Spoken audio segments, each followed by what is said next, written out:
We're Nick and Kim. We spent 2 weeks exploring Shanghai and we wanted to share with you our favorite places in China's largest city. So here are the 12 best things to do in Shanghai.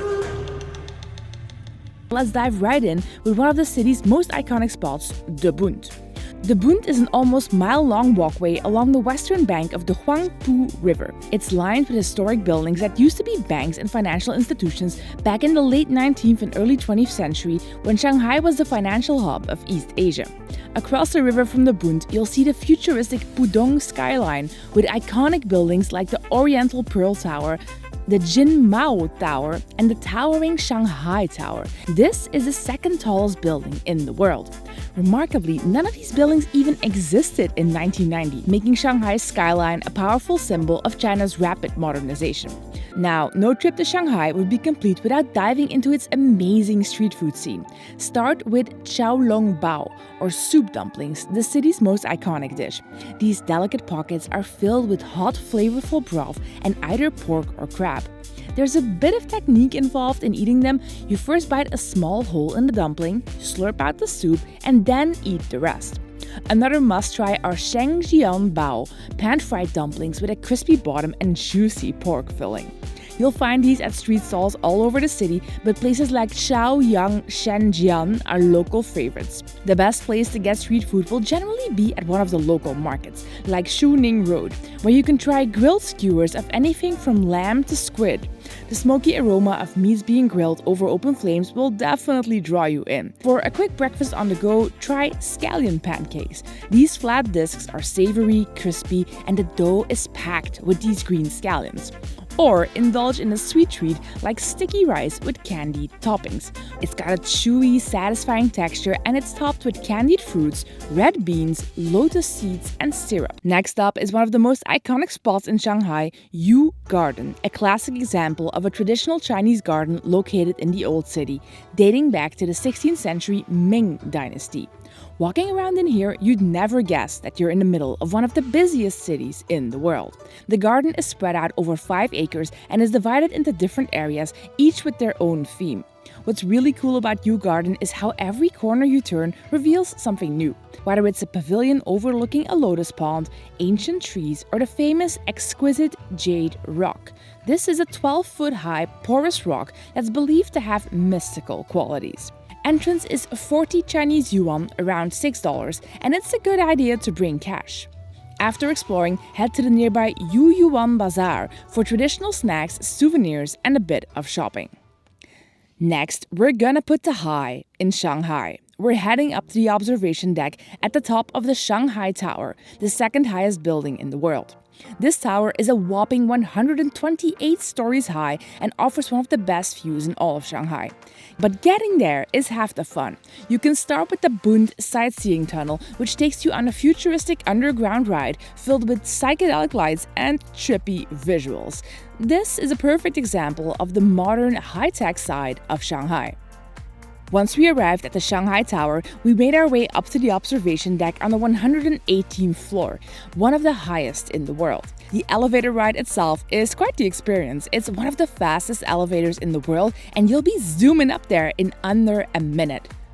When we reached the top, we were treated to an unbeatable 360 view of the city, stretching out as far as the eye can see. We can't recommend this enough. On clear days, you can see the full sweep of Shanghai, but even when it's cloudy or smoggy, watching the city fade into the mist gives this place an almost mystical feel. Now, we're switching to one of China's biggest feats of engineering, the Shanghai Maglev train. This isn't your typical train ride. The maglev, short for magnetic levitation, is the fastest commercial train in the world, reaching speeds of up to 431 kilometers. That's 267 miles per hour. The maglev uses magnetic levitation technology, which means the train actually floats above the tracks, which reduces the friction and allows for those insane speeds. The maglev is mostly used by people traveling to and from the Pudong International Airport, but even if you don't have a flight to take, it's worth the experience. You can buy a round-trip ticket just to enjoy the ride for about 50 yuan, around $8 one way, or you can even get a discount if you show proof of your actual flight. Now, if you want to ride the train at its top speed of 431 kilometers, take the train during the morning, between 9 a.m. and 10:45, or in the afternoon, between 3 p.m. and 3:45, as it only hits its maximum speed during certain times of the day. Now, let's take a step back in time with a visit to the French concession of Shanghai, one of Shanghai's most charming and historic neighborhoods. The French concession was established in the mid-19th century as a small part of China that was actually ruled by the French. One of the must-visit streets is Tianzifing, a lively area known for its creative art scene. Wandering through the narrow lanes and shaded streets, you'll come across boutique cafes, vintage shops, and galleries, all tucked away in colonial-era buildings. This is a place where you can slow down, enjoy a coffee, and just take in the vibe of France. Shanghai. There's also Fuxing Park, a lovely green space in the French concession where you can join locals practicing Tai Chi in the morning. Tai Chi is a traditional Chinese martial art that focuses on slow, controlled movements, balance, and meditation. Now, onto one of the most popular sites in Shanghai, Longhua Temple. Shanghai is home to hundreds of temples, but Longhua Temple is one of the most significant and oldest temples in Shanghai. Originally built in the 3rd century, this Buddhist temple has been rebuilt several times, but it still retains much of its ancient charm. When you arrive, the first thing you'll notice is a 7-story pagoda that towers over the temple grounds. This pagoda has become kind of an iconic part of the Shanghai skyline and dates back to the Song dynasty. Although it's no longer accessible to the public, that's some pretty cool architecture right there. As you explore this temple complex, you'll pass through beautiful courtyards, prayer halls, and gardens. The Grand Hall is especially impressive, housing towering statues of the Buddha and other deities, surrounded by incense and offerings from the local worshippers. If you visit Longhua Temple, it will give you a really good sense of Shanghai's spiritual side. The entrance is around 10 yuan, just over $1. Next up, and this is a good one, Shanghai by night. After dark, Shanghai lights up like electricity is free here. The Pudong skyline bursts into vibrant colors, while even the historic buildings along the Bund take on a completely new charm. There's something magical and romantic about those towering skyscrapers glowing in neon with their reflections dancing on the water.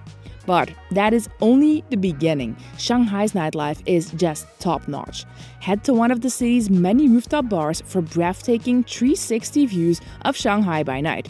We really loved the Captain's Bar. It had great cocktails, affordable prices, and just look at those views.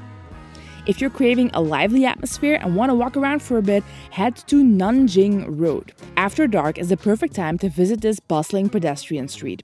The neon signs, the vibrant sounds, and the endless energy, it's like this city never sleeps.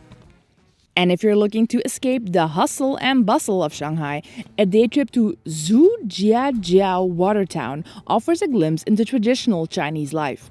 Located just an hour from the city, this place is often called the Venice of Shanghai for its beautiful canals, ancient stone bridges, and historic buildings, some dating back over 1,700 years.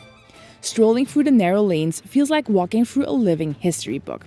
The town is famous for its well-preserved architecture, including Fangsheng Bridge, the largest and tallest stone bridge here. You can take a peaceful boat ride along the canals. Practical tip, you can easily reach this town by bus or metro from Shanghai. Weekdays will be a lot quieter and entrance fees are affordable. They're around 10 to 20 yuan, $1 or $2. Now, because we spent 2 weeks in Shanghai, we were able to visit a few places that give a fascinating glimpse into Chinese culture that other tourists usually miss, like the Shanghai Marriage Market. Every weekend, at the park called People's Park, parents and grandparents gather to find potential spouses for their adult children. You'll see rows and rows of handwritten or printed signs with a full resume for the child in question, listing details like age, height, weight, job, income, and even astrological signs. Parents just browse around looking to match up their kids. It's kind of like letting your mom swipe left and right on your Tinder, I guess. To us Westerners, this may seem old-fashioned and even a little weird, but for the parents here, this is a very serious matter.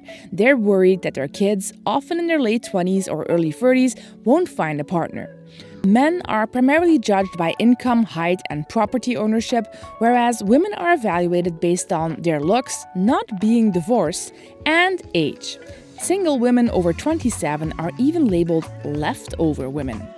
Ouch. So why does this market exist? Well, for many, it's tied to China's historic one-child policy, which meant that if your one child didn't marry, the family line ended there. The market runs every Saturday and Sunday from noon to 5 p.m. and it's free to visit. Next up, if you think you've seen it all when it comes to supermarkets, think again. Chinese supermarkets are a world of their own. Imagine a Walmart, and I mean an actual Walmart, but with 3 floors and an endless array of exotic and unusual products. We spotted live seafood tanks filled with everything from fish and crabs to live turtles being packaged up in these nets, still alive, waiting to be bought. If you're a Westerner, this supermarket is going to be an overwhelming experience and in some ways a little sad, but it will show you a side to Chinese culture that you won't find at any major tourist site. The aisles are packed with dried goods like seaweed and mini shrimp, which go into many of the local dishes here. You can even create your own spicy hot pot mix, which is China's version of a spicy fondue, by choosing your own dried ingredients. But it does not stop there. The snack section is just wild, with meat snacks like duck neck and chicken feet. Most of the packaging is in Chinese though, so we had to use Google Translate to figure out what it actually was that we were going to buy. We grabbed a bunch of mystery candies to try, and although not all of them were good or even identifiable in any way, it was rather fascinating. Paying for your groceries here is cashless with the app WeChat Pay. It's hyper popular here in China, and the self-checkout stations at some supermarkets even have facial recognition. Now, time for one of the more unexpected attractions in Shanghai, the second largest Starbucks in the world. Located at West Nanjing Road, the Starbucks Reserve Roastery is a coffee lover's paradise. This 30,000 square foot store isn't just your average Starbucks, it is an experience. Inside, it's not just a coffee shop, but a full coffee roasting facility, a bakery, a tea bar, and there's an interactive space where you can learn about coffee making techniques. The interior design is impressive, modern with a bit of industrial chic, and if you're a fan of trying new things, the Reserve Roastery offers exclusive drinks and rare coffee blends that you won't find in your usual Starbucks. They even offer coffee-themed alcoholic cocktails.